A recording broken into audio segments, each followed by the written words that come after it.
దేవుని బిడ్డలారా, వేడంగి ప్రాంతంలో బొల్లేటికుంట గ్రామంలో నివాసం చేస్తున్నటువంటి గ్రామస్తులారా, ప్రజలారా, మేము దైవ సేవకులుగా, బాధ్యత గల సహోదరులుగా, సంఘ సభ్యులుగా, సంఘ ప్రజలుగా మీ ప్రాంతానికి వచ్చాము.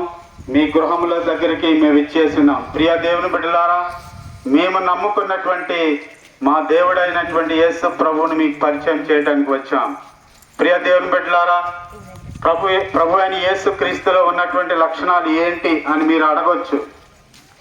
మా ప్రభు అయిన యేసు క్రీస్తు పాపములను క్షమించే దేవుడిగా ఉన్నాడు. ఆయన పరిశుద్ధుడు, మహోన్నతుడు. ఆయన ఆలోచనకర్త, బలవంతుడైన దేవుడు, నిత్యుడగు తండ్రి. ప్రియ దేవుని బిడ్డలారా, వాక్యం ఏం చెప్తుందంటే, నేనే మార్గమును, సత్యమును, జీవమునై ఉన్నాను, నేనే పునరుద్ధానమునై ఉన్నాను అని బైబిల్ సెలవిస్తుంది. ప్రియ దేవుని బిడ్డలారా, మా దేవుని గురించి తెలుసుకోవడానికి మీరు అడగవచ్చు, మీ దేవునిలో ఉన్నటువంటి లక్షణాలు ఏంటి, మీ దేవునిలో ఉన్నటువంటి ప్రత్యేకతలు ఏంటి అని మీరు అడగొచ్చు, ఆలోచించవచ్చు. మా దేవుడు నిత్యుడగు తండ్రి, పునరుద్ధానుడైనటువంటి దేవుడు. ప్రియ దేవుని బిడ్డలారా, ఈ భూలోకంలో బ్రతుకుతున్నటువంటి మనమందరం కూడా పాపులమే, పాపాత్ములమే. అంటే మేము ఏం పాపం చేస్తున్నామండి అని మీరు అడగచ్చు.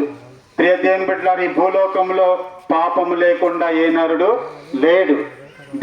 మరి పాపముతో చనిపోవాలనుకుంటున్నారా అంటే అది నీకు మోక్షానికి దారి తీయదు.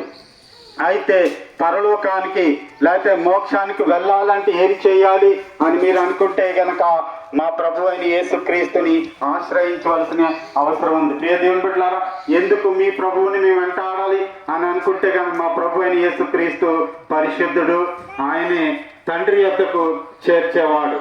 ప్రియ దేవుని బిడ్డలారా, పాపముతో చనిపోతే కనుక మోక్షానికి వెళ్ళలేం. అలాగని ఈ బ్రతికే చాలు, మాకు ఇలాగే చనిపోతానంటే మీ జీవితానికి అర్థం లేదు. మీరు మారు మనసు పొందాలి, మీరు పాప క్షమాపణ పొందాలి.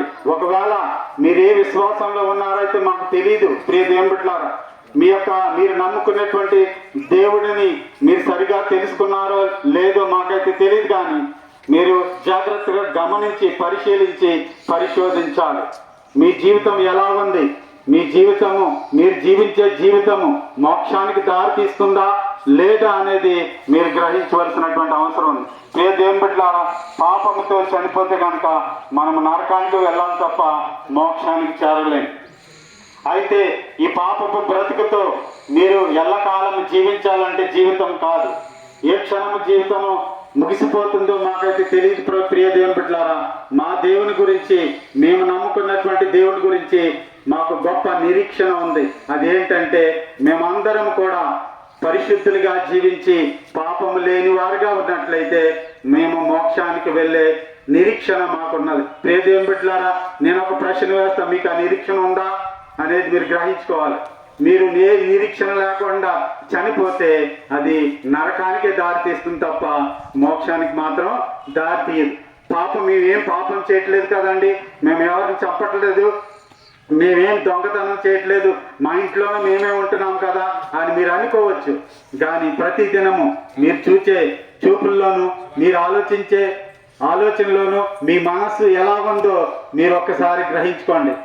కుట్రలతోనూ కక్షలతోనూ ప్రేమ లేకుండా జీవిస్తే కనుక మీరు పరలోకం వెళ్ళటం అనేది అసాధ్యం. మా బైబిల్ ఏం చెప్తుంది, మా దేవుని వాక్యం ఏం చెప్తుందంటే ఆయన ప్రేమ స్వరూపి, పాపాన్ని క్షమించేవాడు.